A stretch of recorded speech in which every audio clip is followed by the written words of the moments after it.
video for Lambda class. In this video, we're going to review Reed-Solomon codes and we're going to talk about the idea behind STARKS. So let's start with something more or less easy.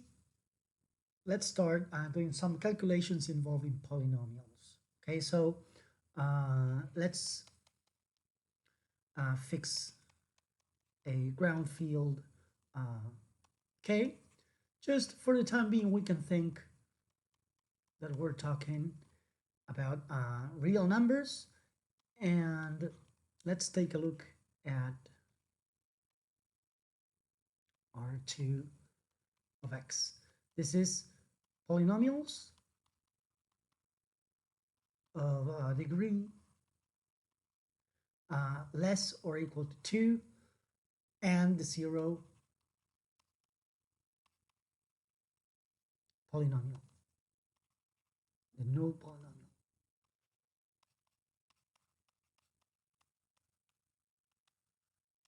Okay, so we are going to be discussing polynomials of degree at most 2 with coefficients in R. Now, the second ingredient in this conversation will be an evaluation set. Let's fix lambda, a subset of the ground field, with, say, 5 elements. 1, 2, 3, 4, and 5. Really, it doesn't have to be this, but it can be an arbitrary finite set. Now that we have a base field, polynomials, and an evaluation set,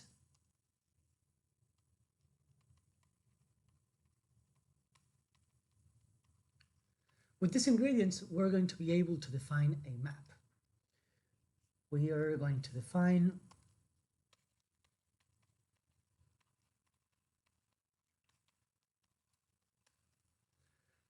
a map that will take a polynomial of degree at most 2 and will produce a list of 5 real numbers. How do we define it? How is this mapping defined? Well, that's easy. For a polynomial f of degree at most 2, phi of f will be the following list. Will be the list that has f evaluated at 1, f evaluated at 2, f evaluated at 3, and 4, and evaluated at 5. Okay, so let's give an example of how this mapping will read. For instance, let's take f of x, the constant polynomial 2. Okay, so what is the list corresponding to f? Well, we have to take this polynomial and evaluate this polynomial in every point in lambda. When you evaluate this at 1, it gives you 2. When you evaluate this at 2, also gives 2, since this is the constant polynomial, right? What happens if we choose g of x 2 plus x? What's the list associated to g? Well, we simply evaluate g at the different points in lambda in the correct order. 2 plus 1 is 3, 2 plus 2 is 4, 5, 6, and 7. All right, and what happens when we apply the mapping phi to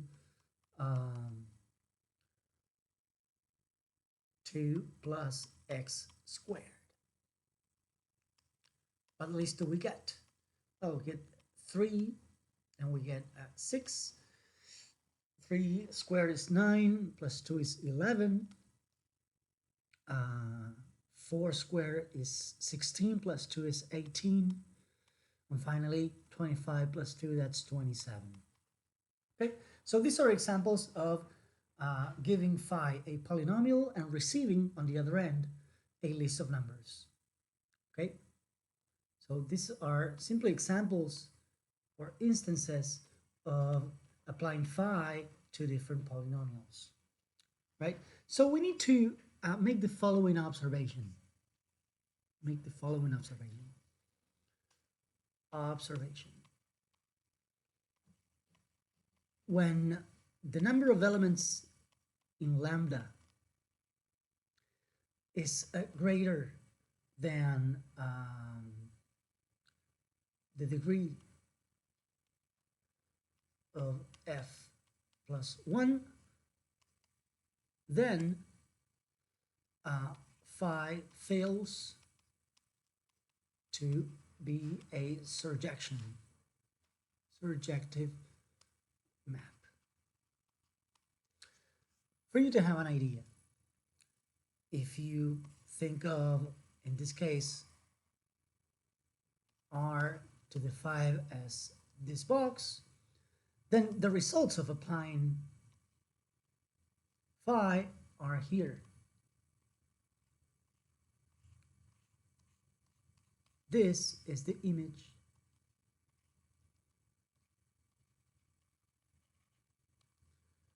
of phi. That is, points in R5 that are here come, these lists come from a polynomial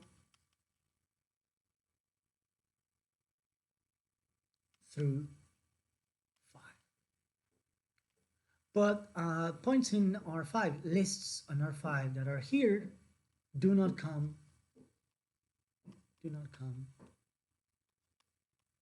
from any polynomial. Let's show this in this particular case. Let's show that phi is not a surjective map. That is, we are going to show that there are points in R5 that do not come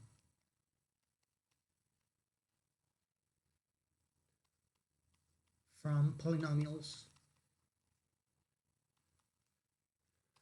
in R2 of x. Okay, so how are we going to show that phi is not surjective? Well, that's not complicated. Let's show with an example. Put f of x, the following polynomial, 1 plus x squared. This, when you take a look at the list that corresponds to f, then what you get is 2, 5, 10, 17, and 26. Okay, so what we know is that this list actually belongs to the image of phi. This list belongs to the image of 5. This list comes from a polynomial, comes from this polynomial. Now, the degree of f is 2, and that implies that f is completely determined by 2 plus 1 values. That is, if we know what f does to 3 values, we know f completely. This means that we can recover f. We can recover f from any three entries in 2, 5, 10, 17, and 26. That is, say that you receive this list and you want to know which f produced it. Okay, it's enough for you to read any three entries and then you can recover f.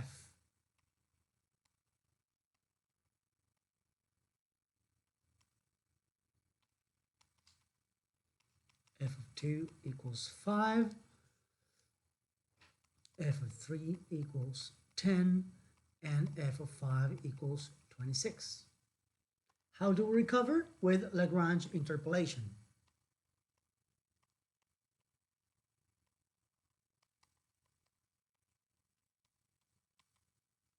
This will produce exactly f. So when the degree of f is 2, then any three entries in this list actually define f. But what does this mean? This also means that f of 1 and f of 4, these two entries, ended up being completely determined by the other three, are already determined by f at 2, f at 3, and f at 5. So there's no freedom here. Once we know the entries in these places, we already know the entries here, because with the three ones marked in pink, we recover f, and once we have f, we have the first and the third entries. This means that, for example, the original list that we had was simply 2, 5, 10, 17, and 26. This is the list that comes from F. So this means that the list 1, 5, 10, 0, and 26 does not belong to the image of 5.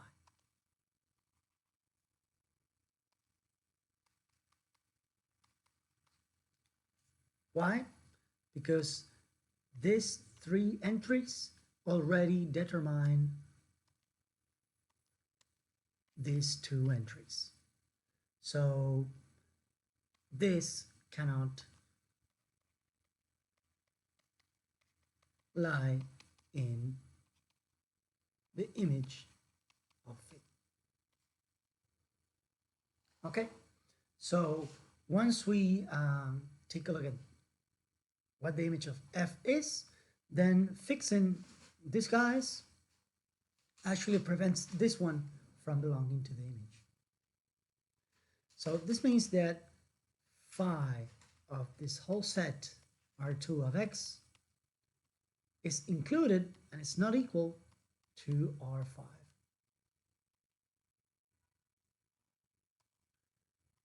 Okay, so the image of the polynomials of degree at most 2 is strictly included in R5. All right? So phi is not surjective. But there's some more to say about phi.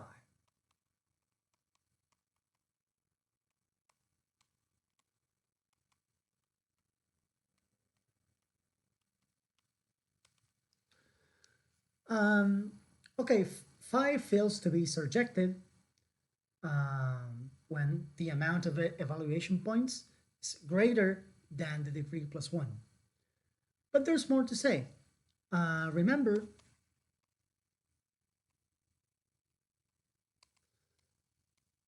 any two distinct polynomials f and g of degree at most 2 coincide in at most 2 places. Since if they coincide at 3 places, they're the same, right?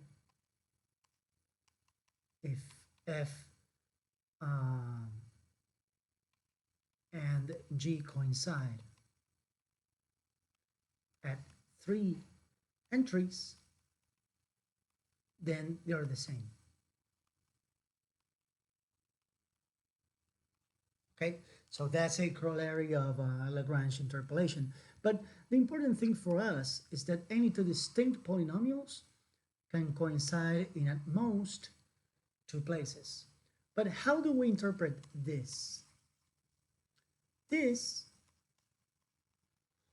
actually says that if f and g are different,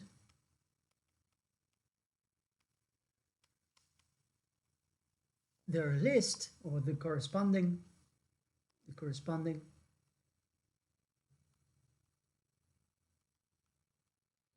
images phi of f and phi of g differ in at least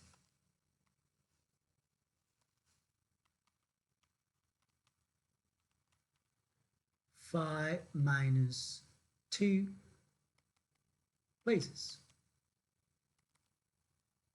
So this phi, if you take distinct polynomials, gives distinct lists. In summary,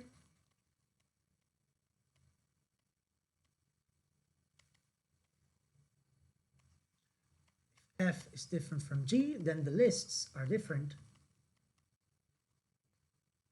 And also, we can guarantee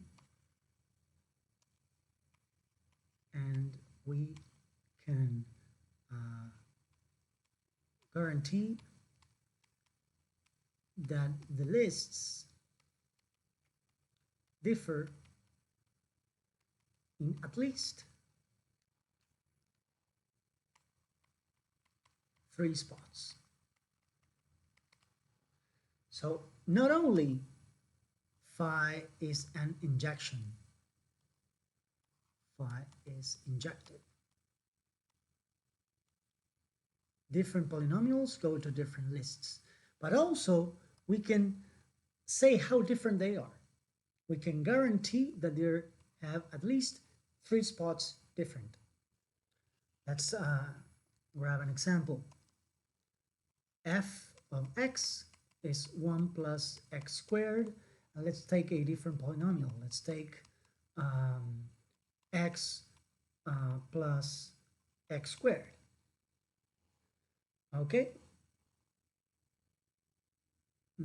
Let's try a different one. Let's try 1 plus x. So where are the lists associated with f and g? When you evaluate at 1, you get 2. At 2, you got 5. At 3, you got 10. Then you have 17 and 26. And the corresponding 5 for g is then 2, 3, 4, 5, and 6. Then this is what you get.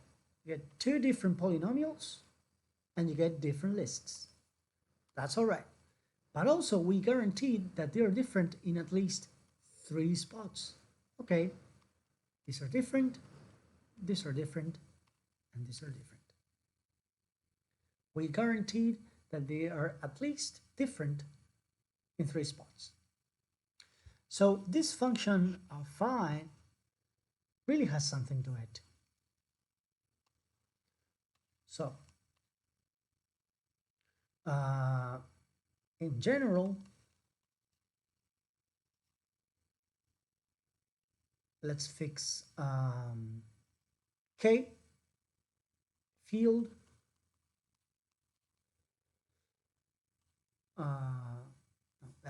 let's use a different letter. Let's use sigma for a field,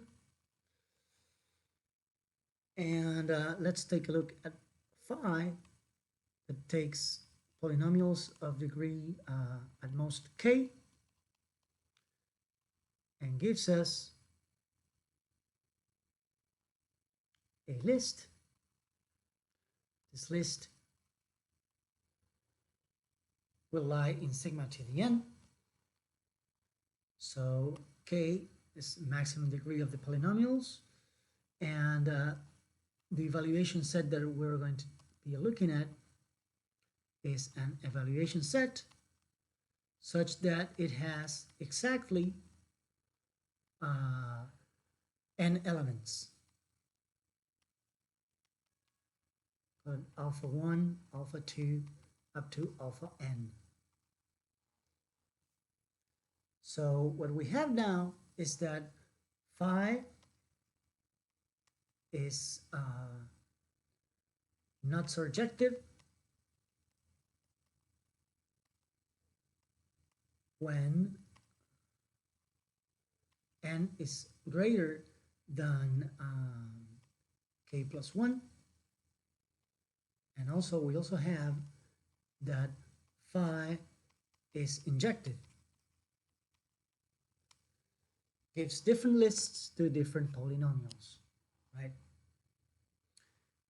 And if f is different from g, then the corresponding lists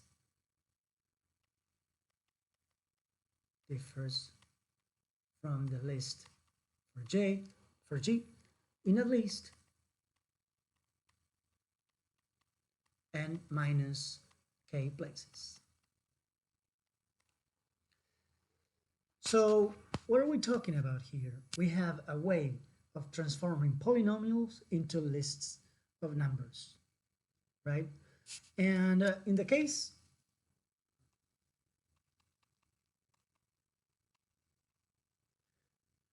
of a finite field sigma, in the case of a finite field sigma, then some things happen. When the ground field is finite,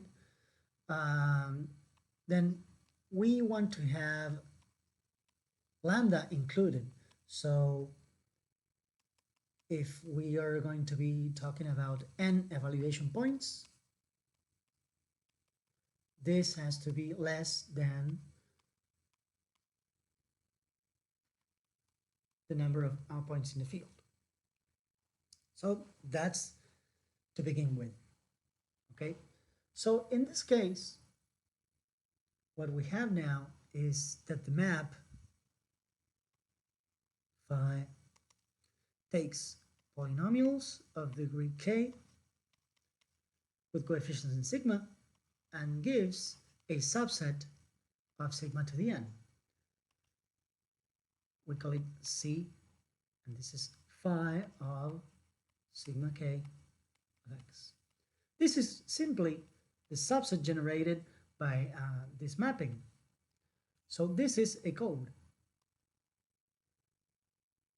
This is called the Reed Solomon code. It's a subset of sigma to the n that is generated by this evaluation mapping. Okay, so here we have block length n. This is the block length.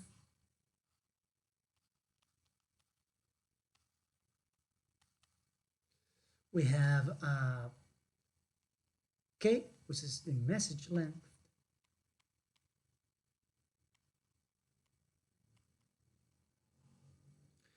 excuse me, k plus 1 is the message length. And what else? And we have the distance. What is the distance of the code? Well, if you remember, the minimum distance of the code is the minimum distance between code words. This is the minimum distance of between code words.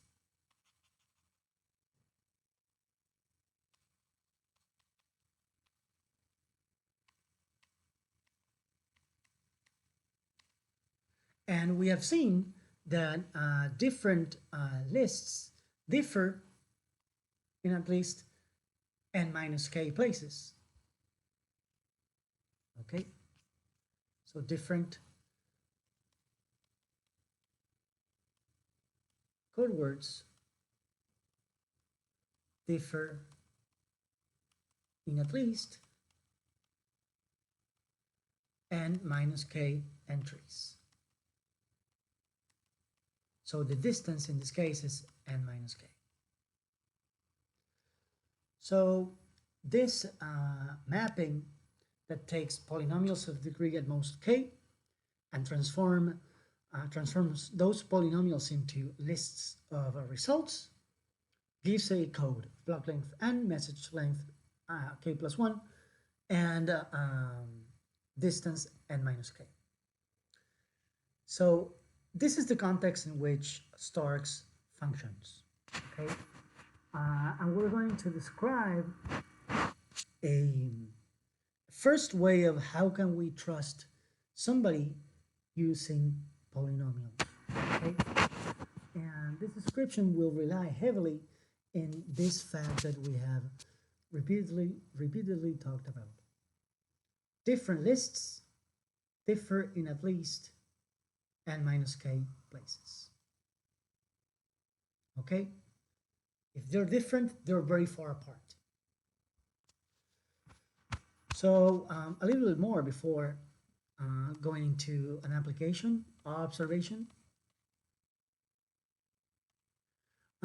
We will be interested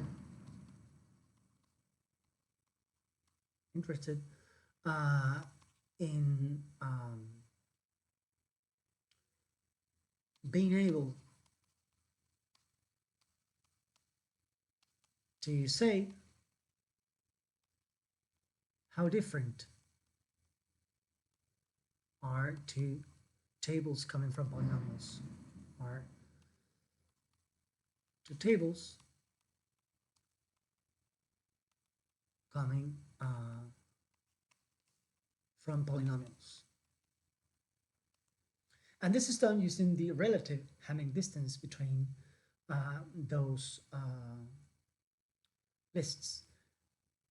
If we called f hat to the list coming from f and g hat the list coming from g, then the Hamming distance between f and g,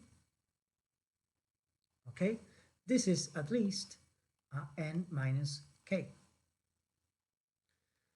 And the relative Hamming distance between these two guys is at least n minus k over n. So we're going to be interested in cases in which this is pretty high. What happens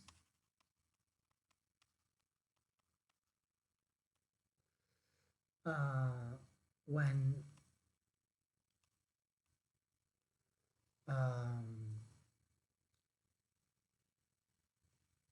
n,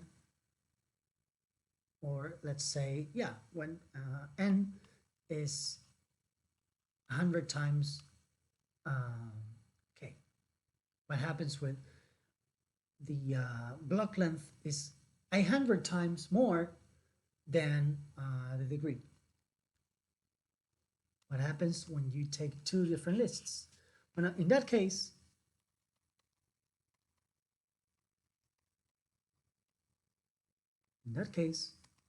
the relative distance between different tables is greater to 100k minus k over 100k. This is 99 over 100. This is 0.99. So the relative distance between two different lists, in the case in which the block length is 100 times the degree, is 99%. This means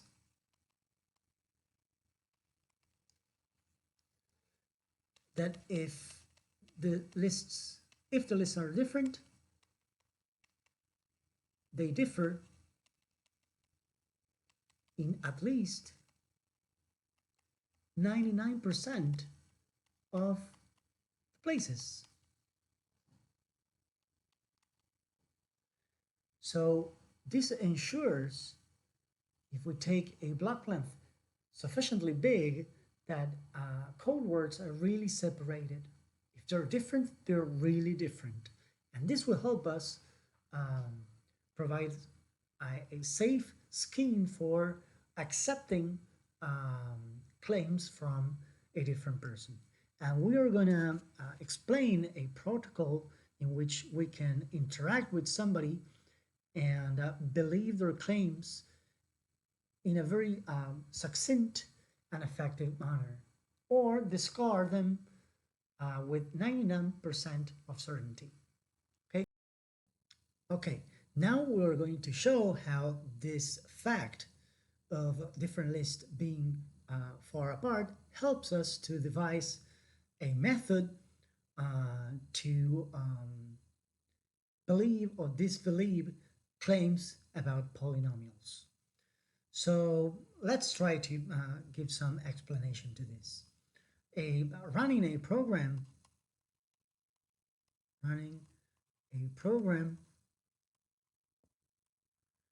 can be understood as having a polynomial.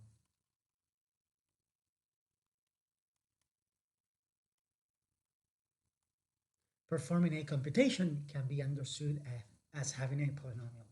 Say you need to run a program of 3 instances or 3 orders or 3 lines. Each line will give a different result. Say you have 3 lines in your program and your program returns these values. So running this program, this sequence of numbers, can be thought as having a polynomial that interpolates these values. Having a program is actually like having a polynomial. Okay, so polynomials for us are very useful, okay?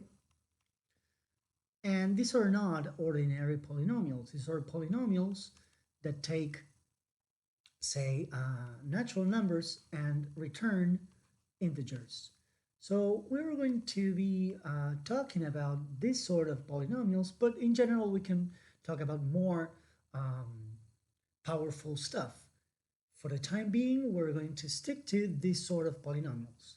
N and Z will not play a crucial role, but we have to keep this sort of animal in mind. Okay, so let's say Alice and Bob are going to have a deal.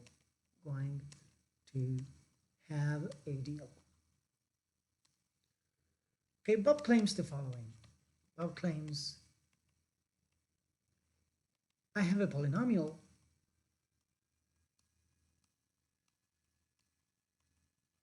f such that f of j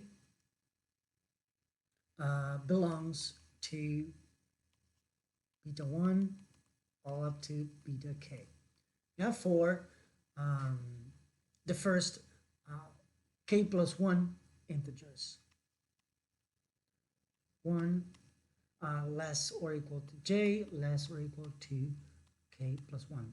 That is, Bob is claiming that he has a polynomial that sends the first k plus 1 integers to the numbers beta 1, beta 2, all the way to beta k plus 1.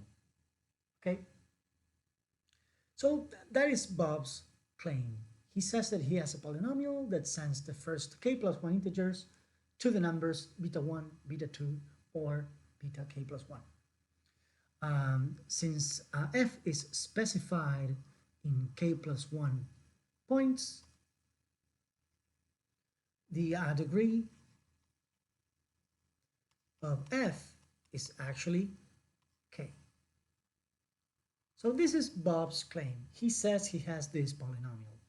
Now we've got to see if Alice can come up with a test to tell whether Bob is lying or not with a high degree of certainty. Okay, so she will ask for Bob, okay, you have f, I need you to provide, to be able to calculate f in n consecutive places. Say this lambda will be 1, 2, up to k plus 1, k plus 2, all the way to n. If you need a picture of this, from 1 to k plus 1, then you have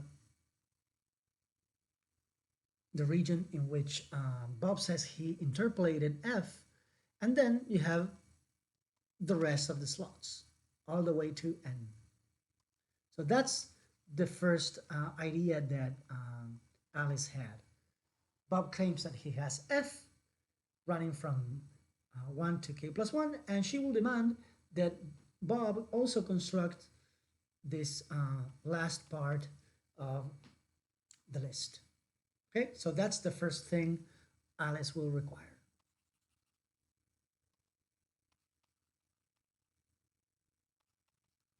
The second thing Alice will ask is the following.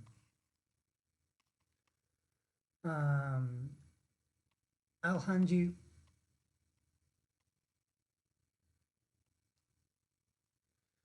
the polynomials c of x,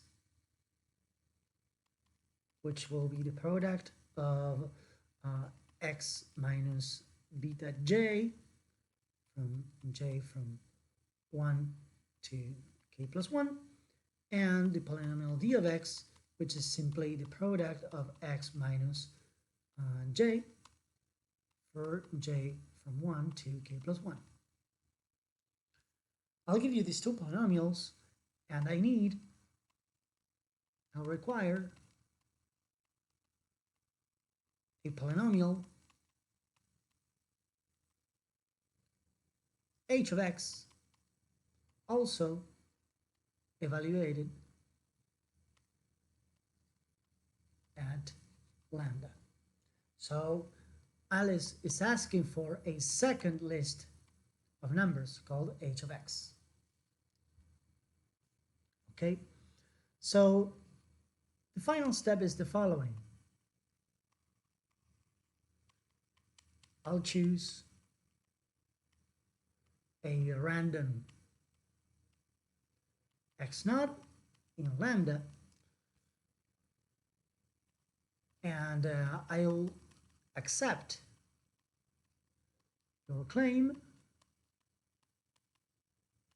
if and only if c composed with the f that you have at x naught equals the second polynomial that you give me times d at x naught.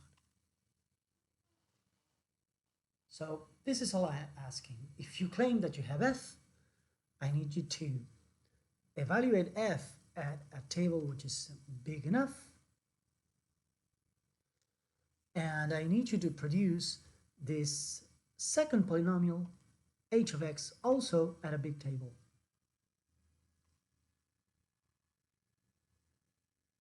So I need you to give me f and h, and I will accept your claim if and only if this happens. So we will see that this test is going to be very powerful, because if Bob is honest, Bob will pass the test with probability 1. And if Bob is dishonest, he will fail the test 99% of the times. That is, Alice will catch Bob lying 99% of the times. Okay, so how does this test work? How does this work? So let's think, first of all, in the case of honest Bob. Honest Bob actually has the polynomial f that he claims. He has f of x. So how can Bob come up with a polynomial h to prove that he's not lying?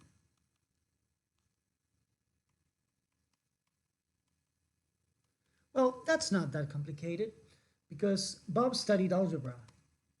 Bob knows algebra. So he thinks, well, d of x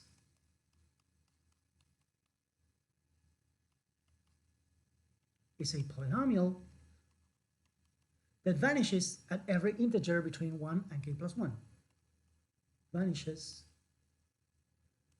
at x equal to j. So this polynomial d that Alice showed me vanishes exactly at each of the integers from 1 to k plus 1. That's the first observation Bob makes.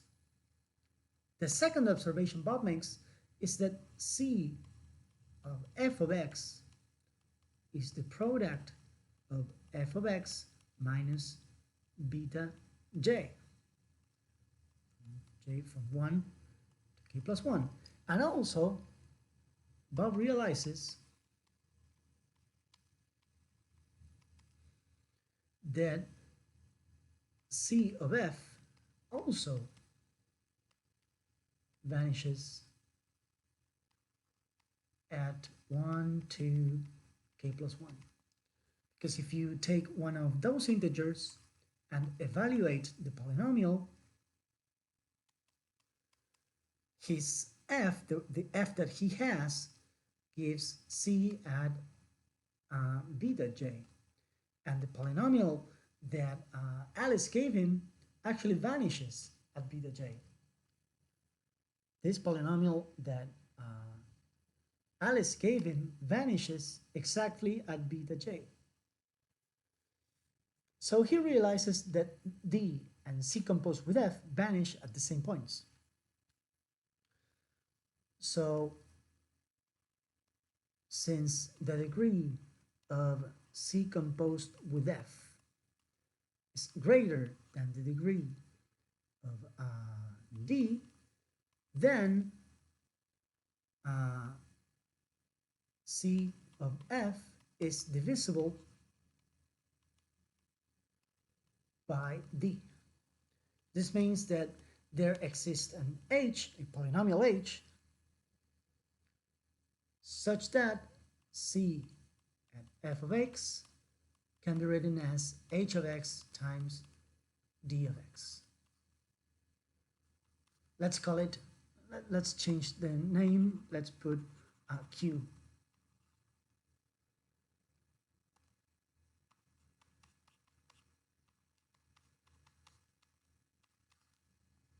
All right?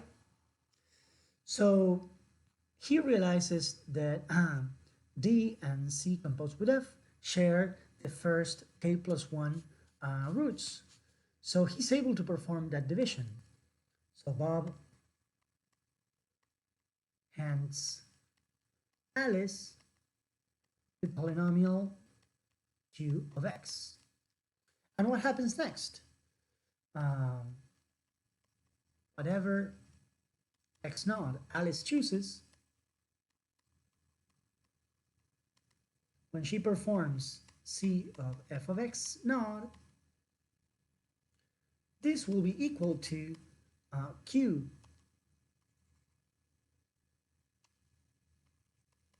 at x naught times d of x naught. Whatever x naught Alice chooses. So the test is fulfilled. Why? Because the polynomials are equal everywhere. These two polynomials are equal everywhere. These two polynomials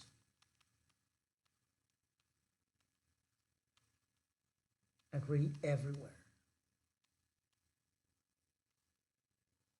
So whatever x naught Alice chooses, this equality holds, so Bob passes the test with probability 1. Now let's take a look at the case of dishonest Bob.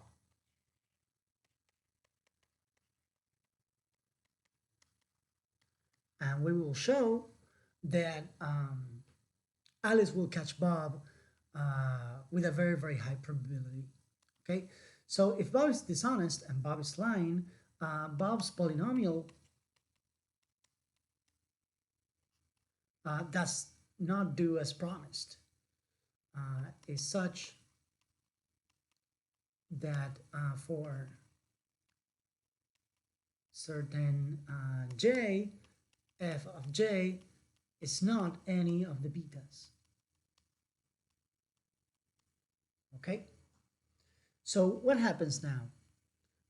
Since f evaluated at j is none of these betas, what happens is when you take a look at C composed with f at j, this does not vanish because C has the property that it vanishes exactly in these ones. So the composition is a polynomial that does not vanish at j. Meanwhile,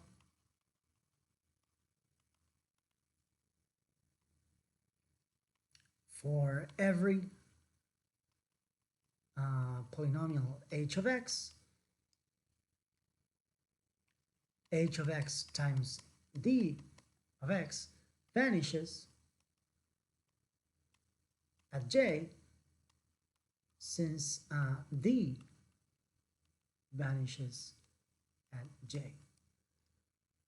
Whatever polynomial you choose for h, this product will always be 0 because d vanishes at j. So this product will always be 0. But this polynomial evaluated at j is not 0. So what we have now is that no matter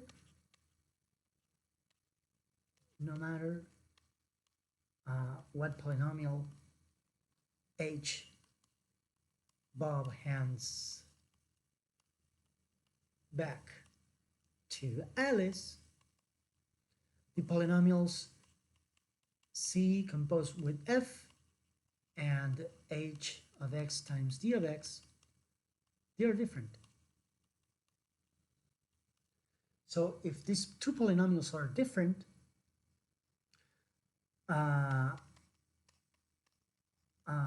their tables are different in at least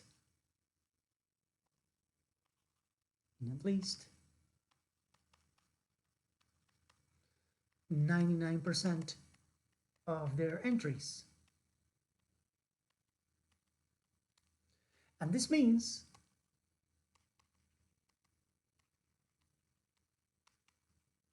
that choosing x naught at random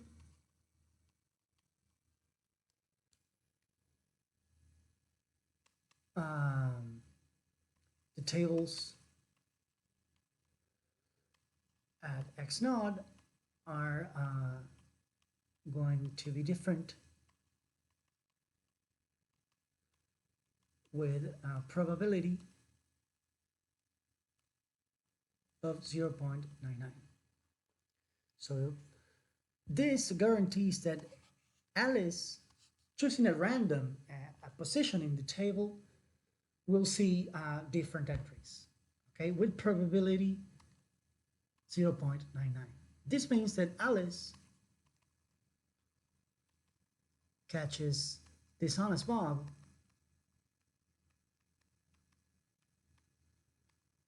with probability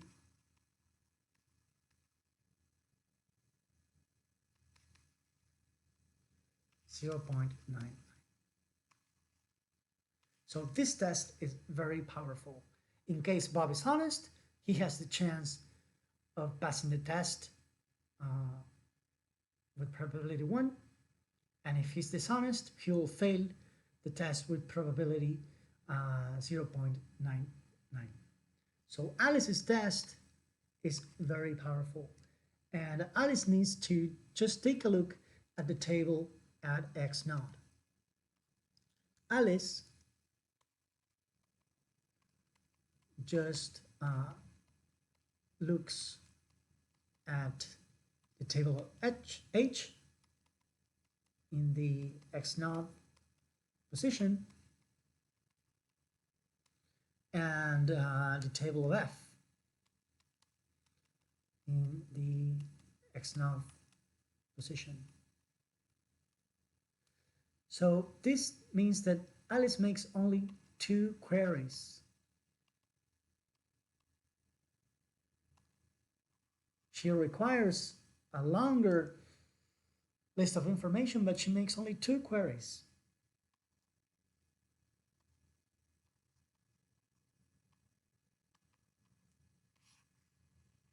And she has a very high probability of detecting a lie from Bob. Okay, so this is a very powerful device. Okay, this idea can be adapted for a sequential computation. In that case, we have what is known as the execution trace of a program.